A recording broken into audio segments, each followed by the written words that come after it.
Salut, bienvenue à la 5e partie. Nous avons décrit le processus par lequel les étoiles assemblent l'hydrogène initial du Big Bang en éléments plus lourds. Mais à la fin de l'évolution des étoiles, nous avions dû faire la distinction entre les étoiles peu massives, comme notre Soleil, et les étoiles très massives.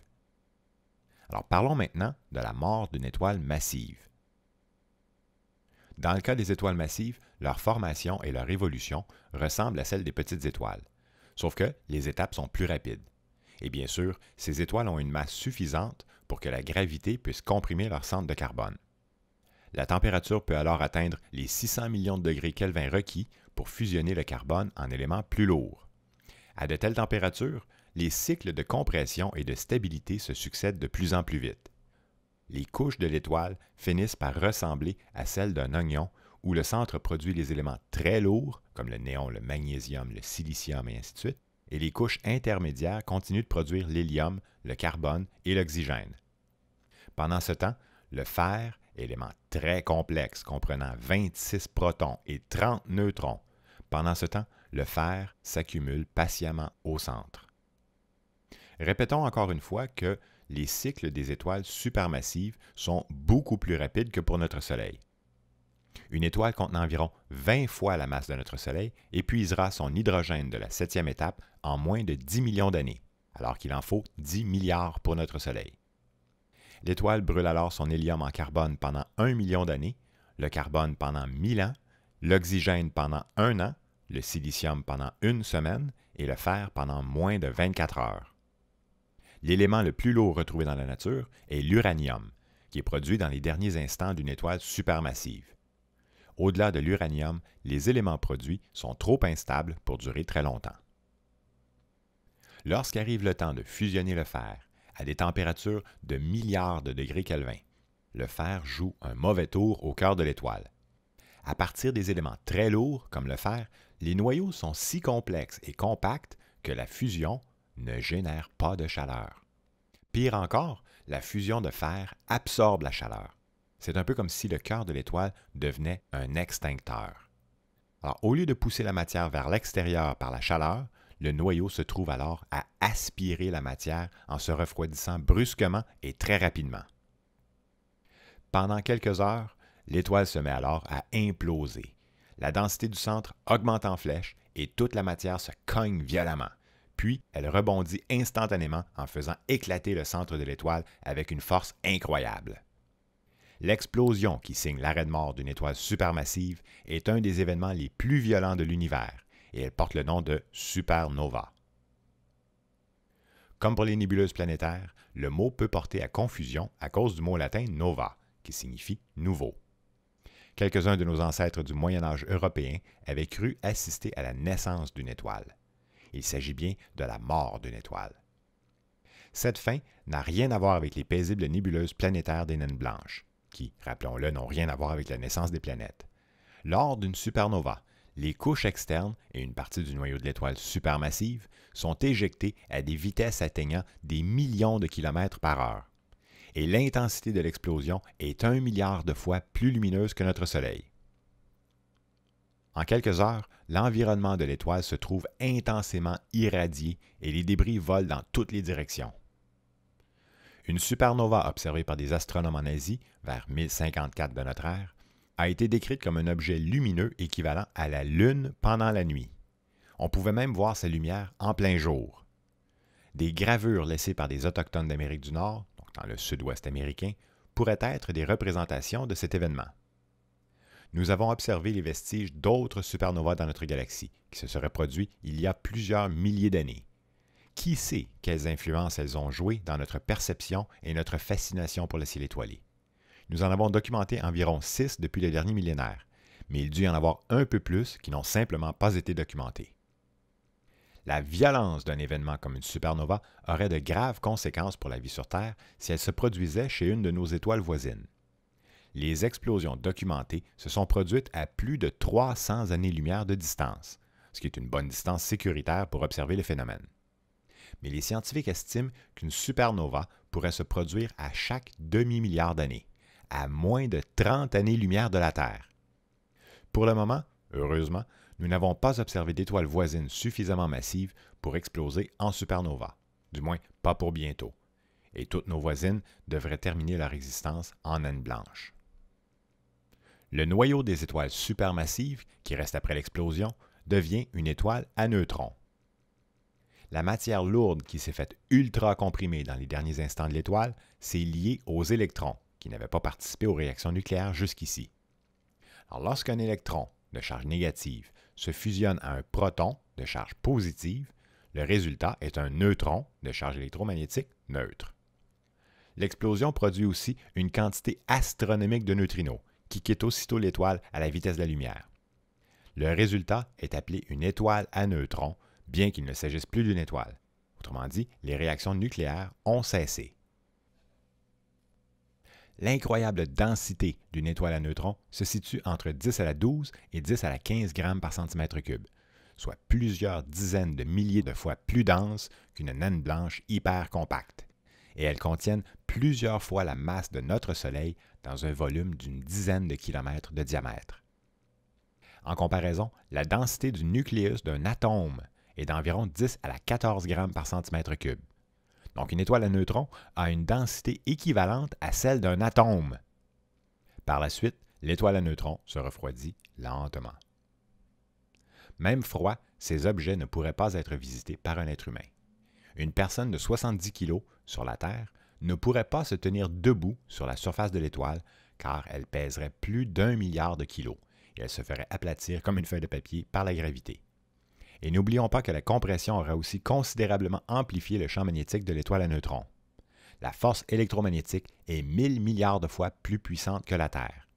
Et que dire de la rotation causée par la supernova qui fait tourner l'étoile extrêmement vite? Nous en avons observé ayant des intervalles de rotation d'environ 0,01 seconde. En général, ces objets tournent sur eux-mêmes entre 3 et 30 fois par seconde. C'est d'ailleurs à cause de leur rotation que nous en avons détecté quelques-unes. Ces étoiles émettent de la radiation radio qui nous parvient sous forme de pouls à cause de la rotation du jet qu'il émet. C'est ce qui a inspiré le nom que leur donnent les scientifiques, c'est-à-dire les pulsars. Grâce à leur petite taille, les pouls sont si réguliers et si précis qu'ils pourraient servir d'horloge. En théorie, les étoiles à neutrons sont stables, car malgré leur extrême densité, la gravité ne peut plus les comprimer plus loin. Il peut arriver cependant qu'une étoile suffisamment massive laisse derrière elle un noyau qui contienne assez de matière pour que la gravité écrase les noyaux atomiques pratiquement les uns dans les autres. Si la gravité est assez forte, elle serait théoriquement capable de comprimer la Terre en objets plus petits qu'une bactérie. En science, ce seuil existe. Autrement dit, au-delà d'une quantité suffisante de matière dans un volume assez petit, la gravité l'emporte sur tout, même sur la lumière. En général, la masse des photons est dite négligeable, mais ici, elle est suffisante pour qu'ils se fassent capturer eux aussi. À l'intérieur de ce champ gravitationnel, la matière et la lumière ne peuvent plus s'échapper, et il est pratiquement impossible d'obtenir de l'information sur ce qui se passe à l'intérieur. À toute fin pratique, ces étoiles supermassives forment un trou dans l'espace, une sorte de cul-de-sac d'où rien ne peut sortir. Nous les appelons les trous noirs. Alors, parlons un peu des trous noirs. Lorsqu'une étoile supermassive, disons 8 fois la masse de notre Soleil, lorsqu'une étoile supermassive explose en supernova, il peut arriver que le vestige du noyau de l'étoile contienne encore une masse équivalente à 3 fois notre Soleil. La formule mathématique pour la gravité implique que la distance fait diminuer très rapidement la force de gravité quand on s'éloigne d'un objet. Donc, inversement, la gravité augmente très vite quand on s'en approche.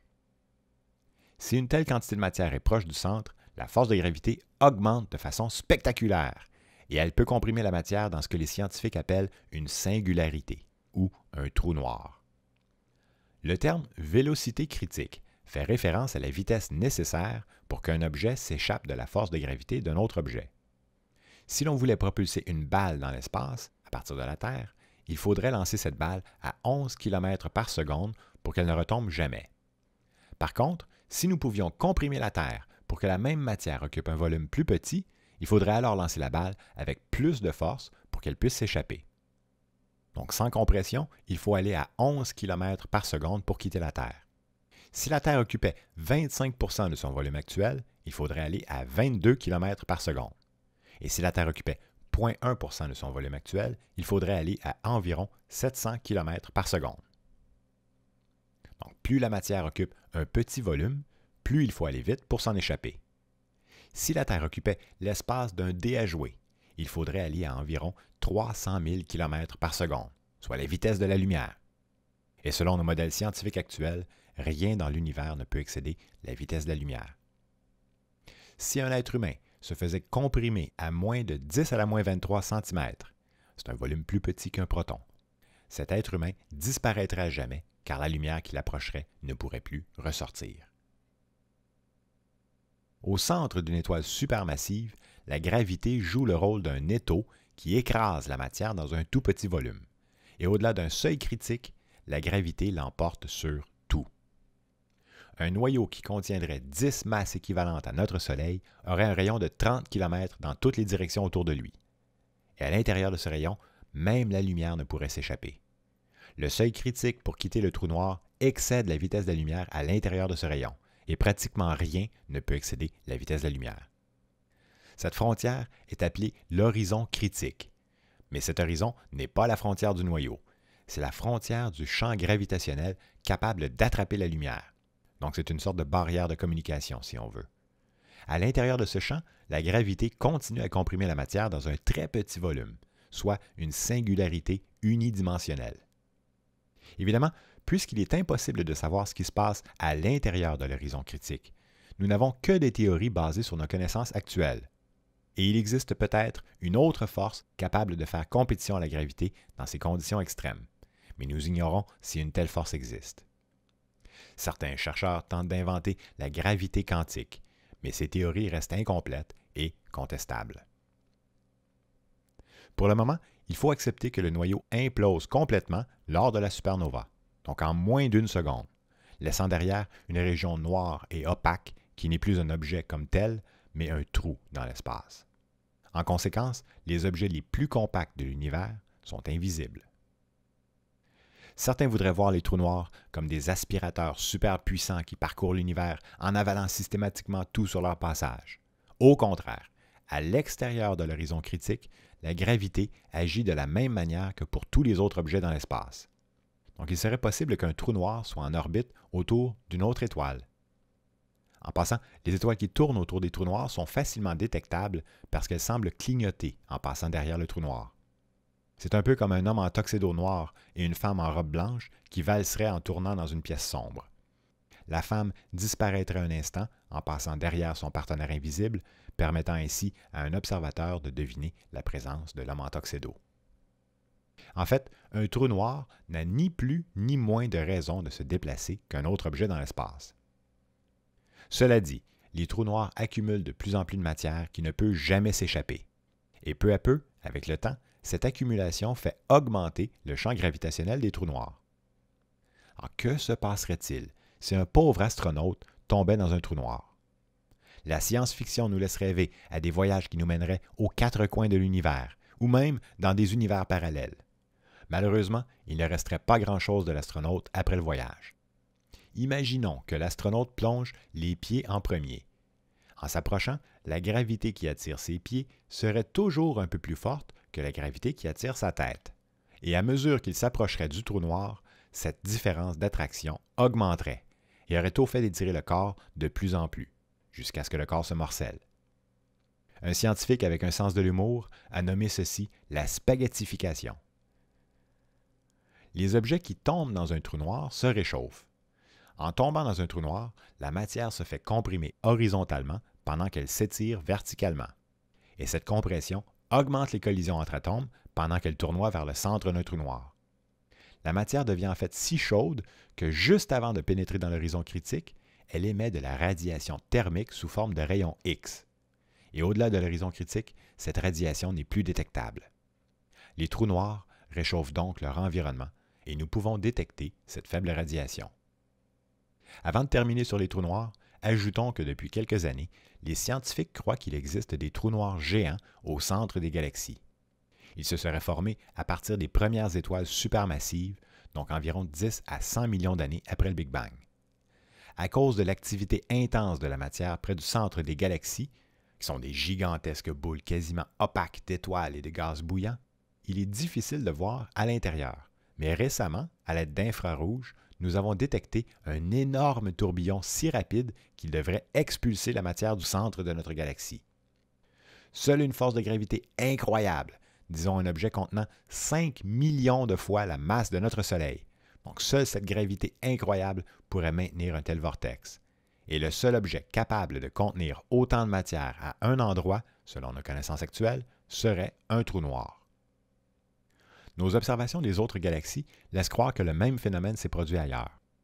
Il est donc possible que des trous noirs géants se soient formés très tôt et aient joué un rôle dans la formation des galaxies. Les galaxies actives, où il y a énormément d'explosions et d'énergie dégagées par le centre, seraient peut-être explicables par la matière qui tombe vers un trou noir géant.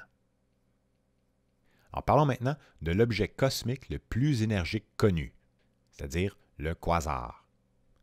Alors, il s'agirait de trous noirs hypermassifs capables d'avaler une galaxie tout entière. Les quasars relâchent une énergie équivalente à une masse solaire par an. Évidemment, ce ne sont que des spéculations, mais les quasars seraient des trous noirs contenant une masse équivalente à celle d'une galaxie, c'est-à-dire plusieurs centaines de milliards de fois la masse de notre Soleil. Alors, les théories développées pour expliquer notre univers nous donnent l'impression d'être sur la bonne voie, car malgré certains résultats absurdes, comme des divisions par zéro quand nous arrivons au Big Bang, la suite des événements, après la fatidique 10 à la moins 43e seconde, peuvent être expliquées par des théories vérifiables. Si nous prenons la théorie des trous noirs hors contexte et que nous spéculons un peu avec la théorie de la relativité, il serait possible de créer un trou de verre, ou en anglais wormhole, c'est-à-dire une sorte de tunnel où le passage d'un bout à l'autre se fait instantanément, peu importe la distance entre les deux bouts, donc même s'ils sont à des points opposés de l'univers. En poussant la théorie plus loin, si l'on pouvait garder une extrémité d'un tel tunnel sur la Terre et que l'on fait voyager l'autre bout à très haute vitesse avant de revenir à son point de départ sur la Terre, la relativité nous dit que le temps, pour le bout qui a voyagé, est en retard par rapport au bout qui est resté immobile. Nous aurions donc entre les mains une machine à voyager dans le temps. Alors, pouvons-nous réellement voyager dans le temps? Tout ceci est hautement spéculatif. Pourtant, la théorie qui explique les trous noirs tient la route. Des chercheurs sérieux se sont demandé si nos lois de la physique ont pu être différentes au cours de l'évolution, et plus particulièrement peu de temps après le Big Bang. Les trois grandes constantes à la base de nos modèles sont la vitesse de la lumière, la constante de Planck et la constante de Newton. Alors, est-ce possible que la vitesse de la lumière ait ralenti, que les quantités d'énergie requises pour agir sur la matière aient été différentes, ou encore que la force de gravitation ait été plus faible ou plus forte? Est-ce que changer une constante change les autres? Devinez quoi? Certains astronomes disent que oui, d'autres disent que non. Les implications de modifier d'un poil une seule de ces trois constantes sont considérables. Nous avons de la difficulté à évaluer l'impact, mais la nouvelle constante ruinerait les conditions pour que les autres lois de la physique structurent le monde tel que nous le connaissons. Alors, depuis 13,7 milliards d'années, la matière est passée des particules élémentaires légères et chaotiques aux particules plus lourdes, comme les protons et les neutrons. Cependant, en ce qui concerne la matière lourde, comme le carbone et l'oxygène, nous devons constater qu'elle semble être un phénomène isolé, local, à l'intérieur même des galaxies seulement, c'est-à-dire là où la matière peut se condenser en étoiles supermassives. Sans cette matière lourde, nous ne serions pas ici. Oublions maintenant notre vaste univers et accélérons le temps jusqu'à la formation de notre propre système solaire. Alors, si l'on prenait la durée de notre univers, c'est-à-dire 13,7 milliards d'années, et que l'on compare cette durée à la vie d'un adolescent de 13 ans et demi, notre récit serait rendu autour de son 9e anniversaire. Notre système solaire était encore un nuage d'hydrogène il y a 4,6 milliards d'années. Depuis le Big Bang, il tournoyait paisiblement autour du centre de notre galaxie spirale, la Voie lactée. Le nom Voie lactée fait référence à la traînée d'étoiles d'un des bras de la spirale. Mais depuis le 20e siècle, nous savons maintenant que notre galaxie contient au moins 2 de ces bras d'étoiles.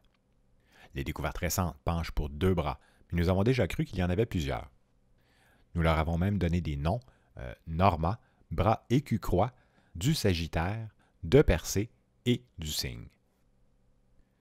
Encore aujourd'hui, il existe de vastes nuages interstellaires autour de nous.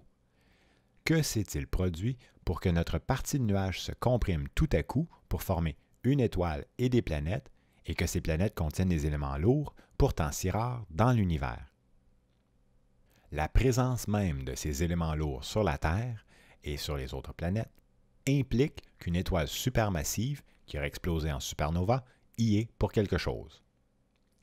Tel que démontré précédemment, il existe plusieurs scénarios pouvant décrire la compression d'un nuage qui engendre une étoile, et il existe plusieurs scénarios pour expliquer comment d'autres objets, comme les planètes et les comètes, finissent par graviter autour d'une étoile.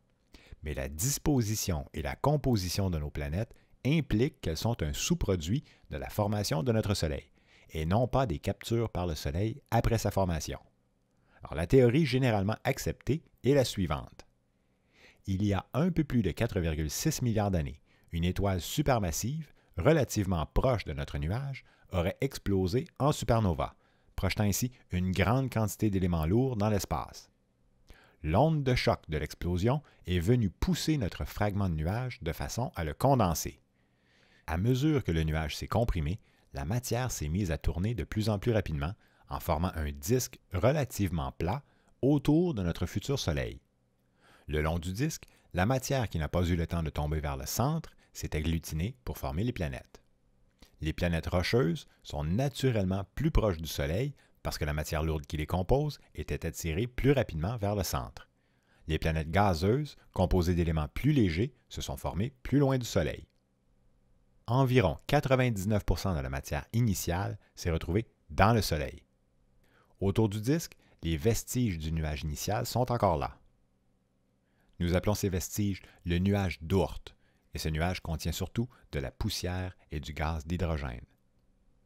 À l'intérieur du nuage d'Oort se trouve la ceinture de Kuiper. Il est situé entre 4500 et 7500 millions de kilomètres du Soleil. Cette ceinture forme le grand sillon externe du disque de notre système solaire.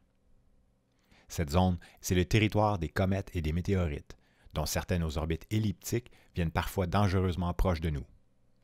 Nous avons récemment exclu Pluton du club des planètes à cause de sa distance du Soleil, mais aussi parce que nous commençons à trouver des objets de la même taille et même des plus gros situés dans la ceinture de Kuiper.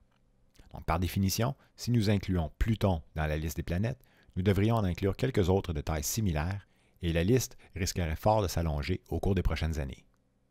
Donc, autant les classer parmi les météorites. Les planètes se forment naturellement à partir de la matière qui tournoie autour du centre. Et selon nos observations, elles se seraient formées en même temps que le Soleil. En tournant, la matière en orbite finit par former des petits objets qui récoltent progressivement d'autres objets. Au début de leur formation, il devait y en avoir des centaines se faisant compétition pour dominer leurs orbites. En entrant en collision, certains se sont combinés en devenant de plus en plus massifs, augmentant ainsi leur champ de gravité. Ces protoplanètes ont fait le ménage de leurs orbites en accumulant tous les petits débris sur leur passage. Selon les estimés, il faudrait environ 10 000 ans pour que des débris forment une masse planétaire. C'est un délai très court si on le compare avec leur longévité. Et pendant cette période de formation, Jupiter est devenu si massif qu'il aurait été un petit compétiteur du Soleil. Après environ 200 millions d'années, les planètes que nous connaissons se sont formées et dominent enfin leur orbite respective. Puisque notre système solaire contient des éléments lourds et que presque toute la matière est allée dans le Soleil, alors notre Soleil contient aussi des éléments lourds. Environ 92,1% du Soleil est composé d'hydrogène et 7,8% est composé d'hélium. Les 65 autres éléments que nous retrouvons consistent moins de 0,1% de la masse du Soleil. À l'heure actuelle, notre Soleil brûle son hydrogène à un rythme de 600 millions de tonnes par seconde depuis 4,5 milliards d'années.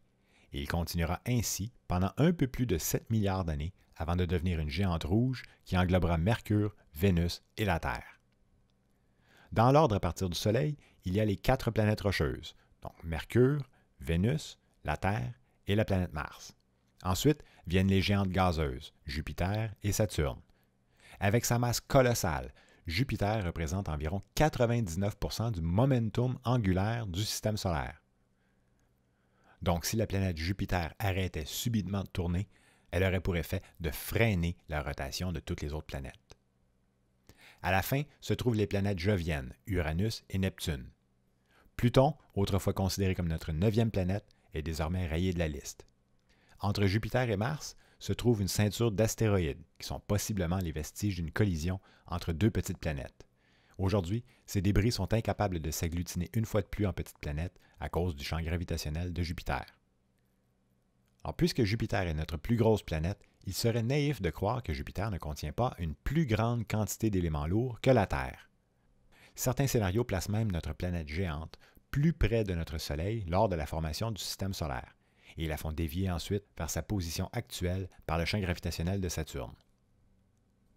La présence et la diversité de nos planètes nous poussent à croire qu'il doit exister presque autant de systèmes planétaires qu'il y a d'étoiles dans le ciel. Nous commençons à peine à détecter des planètes ailleurs que dans notre propre système solaire. Mais puisque leur masse est pratiquement insignifiante et qu'elles n'émettent pas de lumière, c'est-à-dire qu'elles ne sont pas assez massives pour engendrer des réactions nucléaires, elles sont très difficiles à détecter. Pour le moment, nous devons nous contenter de déceler des planètes dont la masse est équivalente à celle de Jupiter et dont l'orbite est suffisamment proche de leur étoile pour causer un léger déplacement de l'étoile pendant l'orbite de la planète. Notons toutefois que s'il y a des vieilles étoiles observables dont l'âge est proche de 13 milliards d'années, à cette époque très lointaine, il n'y avait pratiquement que de l'hydrogène dans l'espace. Or, la vie a besoin d'éléments lourds. Il aura fallu quelques générations d'étoiles supermassives pour fabriquer les éléments lourds, pour ensuite les relâcher dans l'espace, et ensuite attendre qu'une nouvelle étoile se forme à partir de cette matière pour former une planète comme la Terre. Alors, même si une étoile comme notre Soleil peut produire du carbone et même en relâcher un peu dans l'espace à la fin de sa très très longue évolution, il faut une étoile supermassive pour fabriquer l'oxygène, le silicium, le magnésium et le fer, qui sont les éléments les plus abondants retrouvés sur la Terre. Alors parlons un instant de la Terre et de la Lune. Au début de sa formation, la Terre était une boule de magma, c'est-à-dire une boule de roche liquide. Les collisions fréquentes avec les débris et avec les autres petites planètes ont engendré beaucoup de chaleur, c'est-à-dire assez pour que le fer, le magnésium et le silicium soient à l'état liquide. Aujourd'hui, la Terre n'a pas encore fini de se refroidir. La composition de la Lune est étrangement identique à celle de la surface de la Terre, ce qui nous porte à croire, très fortement, qu'au moment où la Terre s'est formée, notre planète serait entrée en collision avec un autre astre de la taille de la planète Mars. Et parmi les débris projetés par l'impact de la collision, une partie s'est retrouvée en orbite autour de la Terre. Par la suite, en quelques millénaires selon nos estimés, ces débris se seraient accumulés ensemble pour donner la Lune. La Lune est ronde, mais ce n'est pas le cas de tous les satellites des autres planètes. En général, il faut une certaine quantité de matière, disons un diamètre d'environ 2000 km, pour que la gravité impose une forme sphérique. Ajoutons aussi qu'un objet en orbite, par définition, est constamment en train de tomber. L'orbite n'est jamais parfaite parce que les objets continuent à absorber un peu de matière et le champ gravitationnel augmente peu à peu avec le temps. La force de gravité et la force centrifuge ne pourraient être maintenues en équilibre que pendant un certain temps. Dans le cas de la Lune, elle tourne légèrement trop vite et elle s'éloigne de nous à un rythme d'environ 3,5 cm par année. Et heureusement, sinon elle finirait par nous tomber dessus. Éventuellement, la Lune nous quittera et partira à la dérive. Pour ce qui est de la face cachée de la Lune, il s'agit simplement du fait que la Lune tourne sur elle-même au même rythme qu'elle tourne autour de la Terre. Après la formation du Soleil et des planètes, et de la plupart de leurs satellites naturels, la boule de magma qu'était la Terre a pu se refroidir doucement, même malgré l'abondance des météorites qui viennent encore la percuter. En résumé, la mort d'une étoile supermassive serait à l'origine de la présence des éléments lourds retrouvés sur la Terre, et nous avons de nombreuses observations venant appuyer ce scénario. Avec un peu de recul, la quantité incroyable d'étoiles, ne serait-ce qu'à l'intérieur de notre propre galaxie, laisse croire qu'il existe des centaines de milliards de systèmes planétaires autour de nous. De leur côté, les vestiges des hypercompressions, les trous noirs, pourrait nous permettre d'expliquer, du moins en partie, les forces colossales à l'œuvre pour maintenir notre galaxie ensemble. Cependant, envisager que nous tournoyons lentement vers un trou noir capable d'avaler une galaxie tout entière reste un scénario peu rassurant pour notre avenir. Puisque, dans un univers où tout s'attire, nous devons être soit en expansion, soit en train de nous contracter, nos observations actuelles nous permettent de faire commencer notre récit au Big Bang. Par la suite, nos lois de la physique, même imparfaites, suffisent à expliquer comment l'énergie et la matière en sont arrivées à comprimer notre partie de nuage en formant notre Soleil et ses 8 planètes sans recours à une intervention divine. Notre récit doit donc une fois de plus restreindre sa portée en laissant tomber à leur tour les astres de notre système solaire pour se concentrer sur les événements de la Terre.